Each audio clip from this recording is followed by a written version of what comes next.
Problem நடக்குதுன்னு வச்சுக்கோங்க வாழ்க்கையில.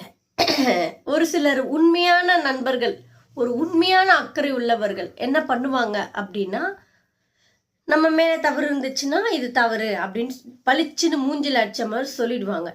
அப்புறம் வந்து நம்ம நம்ம மேல பக்கம் இருக்க தவறுகள சொல்லிட்டு, நமக்கு வந்து ஒரு சில அட்வைஸ் குடுப்பாங்க. ஹானஸ்ட்டான அட்வைஸ். அத வந்து மனசு ஏத்துக்குமான்னு கேட்டீங்கன்னா, அந்த டைம்ல அது ஏத்துக்காது. நம்ம ஒரு டிப்ரஷன் பிரச்சனையில இருக்கும்போது.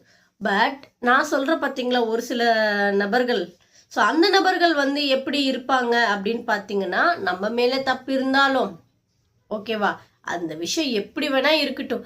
ஆனா, நமக்கு ஜால்ரா அடிக்கிற மாதிரி, நம்மள இன்னும் பூஸ்ட் பண்ற மாதிரி, நம்ம மேல தப்பே இல்ல. இல்ல, இல்ல. உன் மேலலாம் தப்பில்ல. நீ கரெக்ட் தான். நீ கரெக்ட்டா இருக்க. ஸோ இப்படிதான் அவங்க சொல்வாங்க. ஸோ இந்த மாதிரி சொல்லும்போது, பெண்களுக்கே வந்து உரிய ஒரு பிரச்சனை என்னன்னா, ஒரு ப்ராப்ளம்ல இருக்கும்போது, தப்பு அப்படின்னு சொல்லிட்டு எங்களால அத அக்செப்ட் பண்ண முடியாது. ஹானஸ்ட்டா நான் சொல்றேன். ஐ அம் ஆல்சோ கேர்ள். ஓகே. நான் இதுல எந்த ஒளிவு மறைவும் கிடையாது. இதுவே வந்து எங்களுக்கு வந்து ஏத்த மாதிரி